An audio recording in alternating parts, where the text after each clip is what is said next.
So,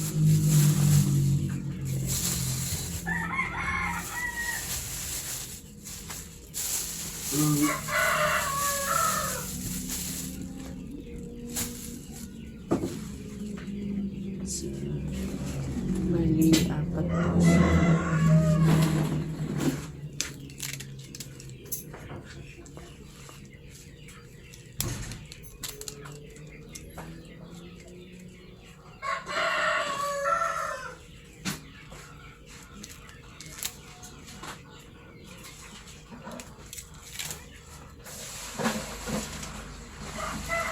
So, marami po siya. Ano yung tawag dito? Mustasa. Magpapakain po kami ngayon sa magsasabog ng palay sa amin. Ayan guys. Kailangan natin siya humayin. So, ang magsasabog daw po dun sa palay namin is nasa 10 tao. Kaya 10 tao po yung kakain dito sa ginagawa ko na ito. Ayan guys.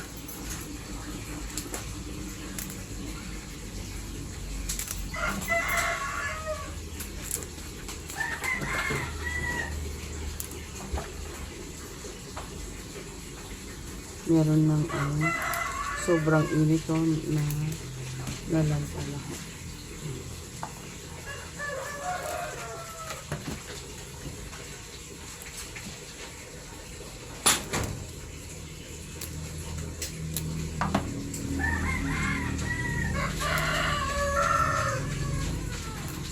Ito lang naman yung gulay sa recipe. Yung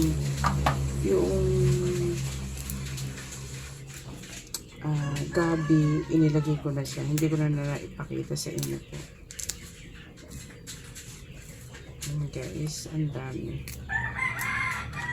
10 tao yung kakain dito. Kaya, sana kumasya. Tapos, yung karne ko na binili, yung ibinidyo ko kahapon is 3 kilo lang. Sana kumasya itong ipapakain namin nato sa mga magsasabog ng palay. So, gawaan na naman ng bukid ng palayan. Yes,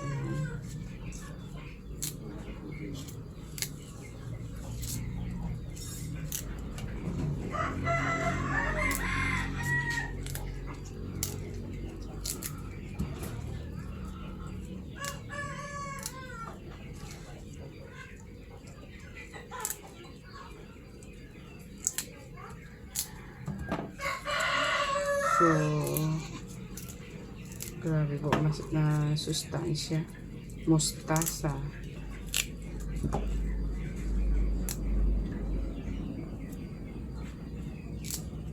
Mas mainam more on gulay sa ating katawan kaysa sa puro karne, sabi niya. Ang laki nito.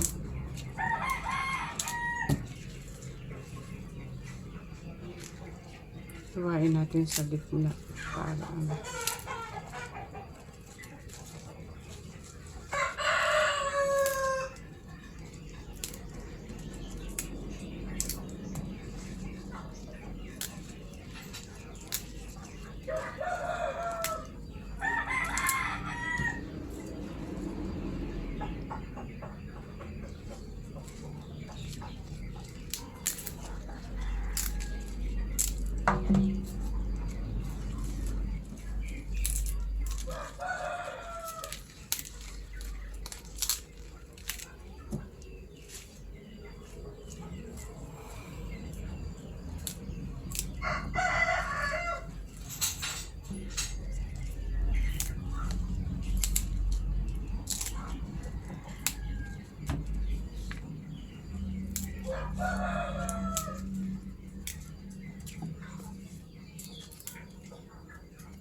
Hiwain natin yung sobrang haba ng mga ganito.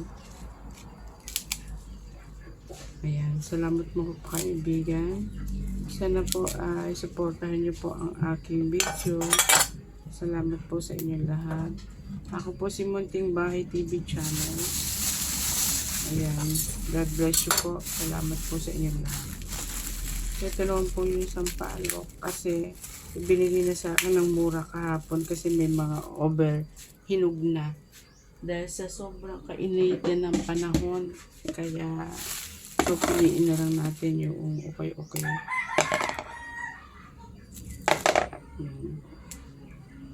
Sampalok.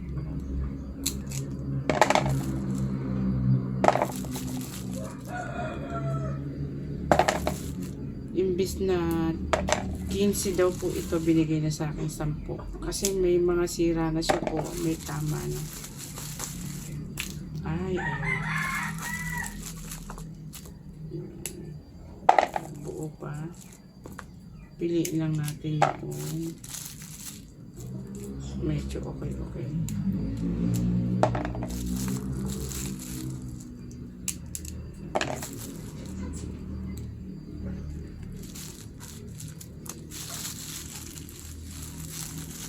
So, ayan yung sira niya. Hindi na pwede.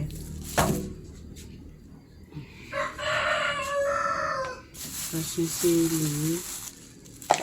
Lagagan natin yung sili. Para masyahan yung mga kakain po.